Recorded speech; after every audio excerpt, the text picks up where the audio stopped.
Hello students, প্রথমেই UK educational টিপসের পক্ষ থেকে তোমাদের সকলকে স্বাগত জানাই। পশ্চিমবঙ্গ উচ্চ মাধ্যমিক শিক্ষা সংসদের দ্বাদশ শ্রেণীর বায়োলজি অর্থাৎ জীববিদ্যার 2024 সালের 3 নম্বর মানের প্রশ্নের সাজেশান আজকের ভিডিওতে দেওয়া হয়েছে। এই প্রশ্নগুলি ভেরি ইম্পর্টেন্ট তোমাদের আগামী ফাইনাল পরীক্ষার জন্য। সুতরাং স্টুডেন্টস, তোমরা ভিডিওটির প্রত্যেকটা প্রশ্ন গুরুত্ব সহকারে লক্ষ্য করবে এবং তৈরি করে নেবে, কারণ এখান থেকে তোমরা কমন পেয়ে যাবে। এই প্রশ্ন থেকে একটা প্রশ্নও বাদ দেবে না, প্রত্যেকটাই ভালোভাবে তৈরি করে নেবে। আর স্টুডেন্টস, এ প্রসঙ্গে বলি, তোমরা যারা এখনও এই চ্যানেলে নতুন তারা চ্যানেলটিকে সাবস্ক্রাইব করে পাশের বেল আইকনটিতে প্রেস করে অল নোটিফিকেশানে ক্লিক করো, তাহলে আমার দেওয়া পরবর্তী সাজেশানগুলো ভিডিওগুলো তোমার কাছে সবার প্রথমে পৌঁছে যাবে। আর তুমি যদি সেগুলো ফলো করো তাহলে তুমিও আগামী পরীক্ষায় নিঃসন্দেহে ভালো রেজাল্ট করবে। যাই হোক স্টুডেন্টস, এখন আমরা আজকের সাজেশানের প্রশ্নগুলি দেখি। লাস্ট মিনিট সাজেশান 2024 বায়োলজি অর্থাৎ জীববিদ্যা 2024 সালের 3 নম্বর মানের ভেরি ইম্পর্টেন্ট কোশ্চেন্স আজকে তোমাদের ভিডিওতে দেওয়া হলো। তোমরা দেখো, প্রত্যেকটা প্রশ্ন গুরুত্ব সহকারে দেখবে এবং তৈরি করে নেবে। প্রত্যেকটাই ভেরি ইম্পর্টেন্ট প্রশ্ন। প্রথম প্রশ্ন দেখো, সার্টোলিড কোষ কি, এর অবস্থান ও দুটি কাজ লেখো। স্পার্মিয়েশন বলতে কি বোঝো, আইইউডি কি, এই আমি উল্লেখ করেছি প্রত্যেকটাই। উজেনের শীষের পর্যায়গুলি লেখো। নেক্সট 4 নম্বর ভেরি ইম্পর্টেন্ট প্রশ্ন, প্লাসেন্টা কি, এর দুটি কাজ লেখো। অথবা এইভাবেও আসতে পারে, এর দুটি প্লাসেন্টার দুটি বিরূপ কার্য লেখো। নেক্সট দ্বিবীজপত্রী গুপ্তবীজী উদ্ভিদের ভ্রূণের পরিস্ফুরণের পর্যায়গুলি বর্ণনা করো। না, তার পরবর্তী প্রশ্ন হচ্ছে জলপরাগী ফুলের দুটি বৈশিষ্ট্য লেখো। অথবা এভাবেও আসতে পারে, এটা না আসে এইভাবে আসতে পারে, বায়ুপরাগী ও পতঙ্গ পরাগী ফুলের দুটি পার্থক্য লেখো। নেক্সট পার্থেনোকার্পি ও পার্থেনোজেনেসিসের মধ্যে পার্থক্য লেখো।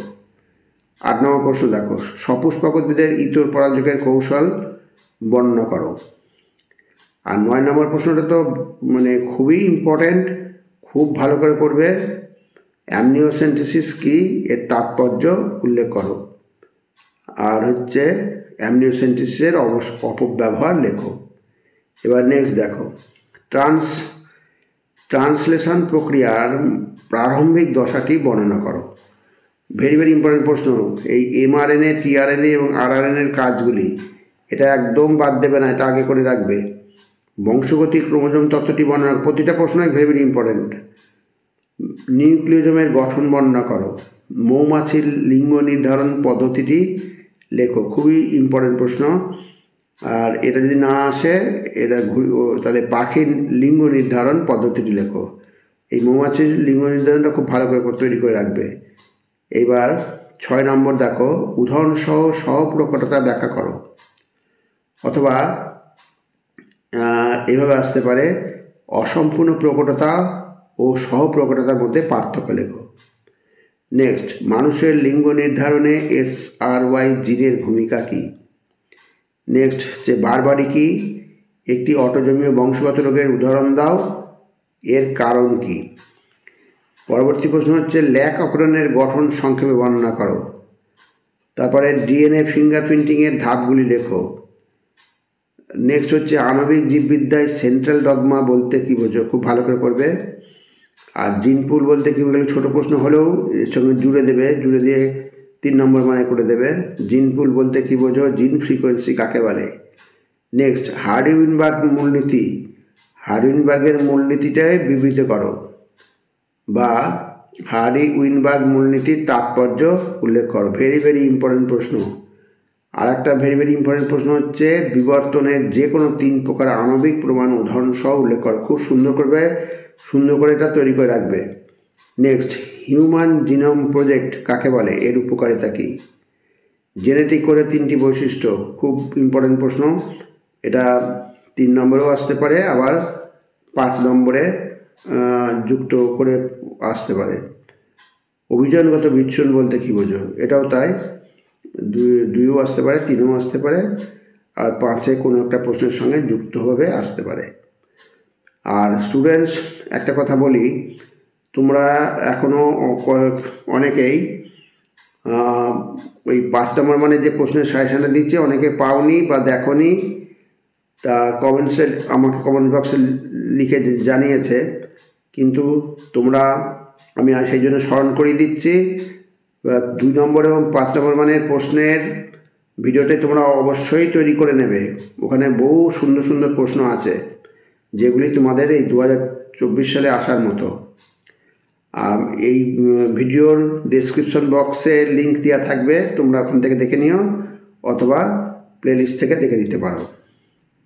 যাই হোক, একটি আদর্শ অ্যান্টিবডি গঠন চিহ্নিত চিত্রসহ সংক্ষেপ বর্ণনা করো। ভেরি ভেরি ইম্পর্টেন্ট প্রশ্ন, প্রত্যেকে এটা ভালো করে তৈরি করে রাখবে। বি লিম্ফোসাইট ও টি লিম্ফোসাইটের পার্থক্য লেখো। সক্রিয় নিষ্ক্রিয় অনুক্ষমতার মধ্যে পার্থক্য লেখো। এটা ভেরি ভেরি ইম্পর্টেন্ট প্রশ্ন, এটা 2ও আসতে পারে, 3ও আসতে পারে। যাই হোক, এইবার যে 4, 5, 6 এই 3টে প্রশ্ন মধ্যে থেকে একটা প্রশ্ন অবশ্যই আসবে, তা তোমরা খুব ভালো করে করো। ম্যালেরিয়াটাও করে রাখবে। এই ফাইলেরিয়াসিস রোগ সৃষ্টিকারী জীবাণুর নাম, ফাইলেরিয়া রোগের জীবাণুর সংক্রমণ পদ্ধতি বর্ণনা করো। অ্যাসকেরিয়াসিস রোগ সৃষ্টিকারী জীবাণুর নাম, অ্যাসকেরিয়াসিসের সংক্রমণ পদ্ধতি বর্ণনা করো। ভেরি ভেরি ইম্পর্টেন্ট প্রশ্ন। লোফার সিনড্রোম কি? খুবই সুন্দর প্রশ্ন, ইম্পর্টেন্ট প্রশ্ন। অ্যাসকেরিয়াসিস জীবনচক্রের শব্দচক্রের মাধ্যমে দেখাও। আর এর সাথে ম্যালেরিয়া রোগের বিস্তার পদ্ধতি সংক্ষেপে বর্ণনা করো। এই থেকে প্রশ্ন একটা আসবেই আসবে, অতএব খুব ভালো করে তৈরি করে রাখবে, সহজ আছে। নেক্সট, ইমাস্কুলেশন কি? কলা পালনের যে কোনো 3টি গুরুত্ব লেখো। এসসিপি কি? এর 2টি গুরুত্ব লেখো। এটা 2, 3-এ যে কোনো জায়গায় আসতে পারে। মধুর উপাদানগুলি কী কী? এটা 2এও আসতে পারে অথবা এইভাবেও আসতে পারে। উপাদানগুলি কি? মৌমাছির যে কোনো একটি রোগের নাম ও তার কারণ উল্লেখ করো। এইভাবে যুক্ত করে 3 নম্বর করে দিতে পারে।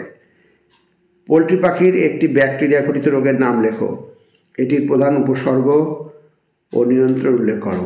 নেক্সট, আরেকটা ইম্পর্টেন্ট প্রশ্ন, শিল্পজাত দ্রব্য উৎপাদনে যে কোনো 3 প্রকার অণুজীবের ভূমিকা লেখো। আমি এই প্রশ্নগুলো দিচ্ছি, এইগুলো অতি অবশ্যই করবে। আর এছাড়া তো শুধু তো এইটুকু প্রশ্ন নিয়ে তোমাদের সিলেবাস নাই, এগুলো খুব বেশি ইম্পর্টেন্ট বলে আমি তোমাদের তুলে ধরেছি। কিন্তু এর বাইরে অনেক প্রশ্ন আছে, ছোটো ছোটো প্রশ্ন, সেগুলো কিন্তু একদম বাদ দেবে না। ওগুলো যা করা আছে তোমাদের সেগুলো রিভিশন দেবে। আর এই আমি যে সাজেশনগুলো দিচ্ছি পার্ট 1, পার্ট 2 দুটো ভিডিওতে, এইগুলো বাদ না দিয়ে তোমরা পরীক্ষা যাবে। বাংলা বুঝতে পারলে নিশ্চয়ই এগুলো অতি অবশ্যই করবে, আর তোমাদের যা করা আছে সেগুলো দেখবে, কিন্তু এইগুলো যেন প্রথমে করা থাকে। যাই হোক, সিওয়েজ কি? সিওয়েজ বা পয়ঃপ্রণালীর জল পরিশোধন পদ্ধতির ধাপগুলি লেখো। নেক্সট, বায়োফার্টিলাইজার বা জীবাশ্ম কি? জীবাশ্ম হিসাবে ব্যাকটেরিয়ার ভূমিকা লেখো। যে প্রসঙ্গে কথাটা আসলো যে অন্যান্য প্রশ্নগুলো করতে হবে, আমি এই 12 নম্বর প্রশ্নটা থেকেই আবার বললাম। এই শিল্পজাত দ্রব্য উৎপাদন যে কোনো 3 প্রকার অণুজীবের ভূমিকা, কিন্তু শুধুমাত্র 3 প্রকার অণুজীব পড়লেই তো তোমার হবে না, এর থেকে অনেক প্রশ্ন আছে এই অণুজীবের ভূমিকার ক্ষেত্রে, সেগুলো সব ছোটো প্রশ্ন হিসাবে আসতে পারে। সেই জন্য আমি বারবার বলছি, শুধু এই কটা পড়েই যাবে না, এই কটা তো পড়বেই, এর বাইরে যেগুলো তোমাদের করা আছে ওগুলো দেখে যাবে। নেক্সট, সিডিএনএ বলতে কী বোঝো? জৈব প্রযুক্তিবিদ্যায় এর তাৎপর্য উল্লেখ করো। ভেরি ভেরি ইম্পর্টেন্ট প্রশ্ন। আর একটা খুবই ইম্পর্টেন্ট প্রশ্ন, এটা আসার চান্স খুবই বেশি, 100%। মানব ইনসুলিন বলতে কী বোঝো? জৈব প্রযুক্তিবিদ্যায় মানব ইনসুলিন উৎপাদনের পদ্ধতিটি সংক্ষেপে বর্ণনা করো। নেক্সট, জেনেটিক ইঞ্জিনিয়ারিংয়ের সংজ্ঞা দাও। এর প্রয়োজনীয় ধাপগুলি বর্ণনা করো। নেক্সট, জিন থেরাপি বলতে কী বোঝো? সংক্ষেপে লেখো বা টিকা লেখো হিসেবে আসতে পারে। নেক্সট, রিকম্বিন্যান্ট ডিএনএ যুক্ত ভেক্টরকে কোষে প্রবিষ্টকরণের 2টি পদ্ধতি উল্লেখ করো। আর 6 নম্বরটা ভেরি ভেরি ইম্পর্টেন্ট প্রশ্ন, অতি অবশ্যই করবে। যে কোনো রকমভাবে এখান থেকে আসতে পারে, 1, 2, 3 যে রকমভাবে আসতে পারে। বায়োপেটেন্ট, বায়োপাইরেসি ও বায়োসেফটি বলতে কী বোঝো? আর সেটা উদাহরণটা মনে রাখবে। নেক্সট, মরুবাসী প্রাণীর অভিযোজনগত বৈশিষ্ট্যগুলি সংক্ষেপে বর্ণনা কর। ভেরি ভেরি ইম্পর্টেন্ট প্রশ্ন। জাঙ্গল উদ্ভিদের অভিযোজন সম্পর্কে লেখো, আর এর সাথে লবণাম্য উদ্ভিদের অভিযোজনটাও ভালো করে দেখে রাখবে। এবার নেক্সট, যে জিনগত ও প্রজাতিগত বৈচিত্র্যের মধ্যে পার্থক্য লেখো। ইনসিটু ও এক্সিটু সংরক্ষণের পার্থক্য। ভেরি ভেরি ইম্পর্টেন্ট প্রশ্ন, খুব ভালো করে তৈরি করবে। চিপকো আন্দোলন সম্পর্কে সংক্ষিপ্ত টিকা লেখো, এটা খুব ভালো করে রাখবে। নেক্সট হচ্ছে জৈব বৈচিত্র্য বা জীববৈচিত্র্য হটস্পট বলতে কী বোঝো। ভারতের 4টি হটস্পটের নাম লেখো। আর লাস্ট প্রশ্ন হচ্ছে বায়োস্ফিয়ার রিজার্ভ কী, উদাহরণ দাও। বায়োস্ফিয়ার রিজার্ভের সংজ্ঞা দেবে, উদাহরণ দেবে। আর এর সাথে যুক্ত হিসেবে প্রশ্ন থাকতেও পারে যে অরণ্য ধ্বংসের 3টি কারণ লেখো, বা আলাদাভাবে প্রশ্ন আসতে পারে অরণ্য ধ্বংসের কারণগুলি লেখো। স্টুডেন্টস, তাহলে যে প্রশ্নগুলো দেওয়া হলো আগের ভিডিওতে 2 নম্বর এবং 5 নম্বর মানের প্রশ্ন, আর আজকের ভিডিওতে 3 নম্বর মানের প্রশ্ন, এগুলো অতি অবশ্যই তোমরা ভালো করে তৈরি করবে, কারণ এখান থেকে করলে তোমাদের কাজে লেগে যাবে। যাই হোক স্টুডেন্টস, ভিডিওটা যদি ভালো লাগে অবশ্যই সাবস্ক্রাইব করো, এর সাথে একটা লাইক দিও এবং তোমার ফ্রেন্ডসদের মধ্যে ভিডিওটি শেয়ার করো। তাহলে স্টুডেন্টস, আজকে এখানেই শেষ করি। তোমরা ভালো থেকো। Thank you very much.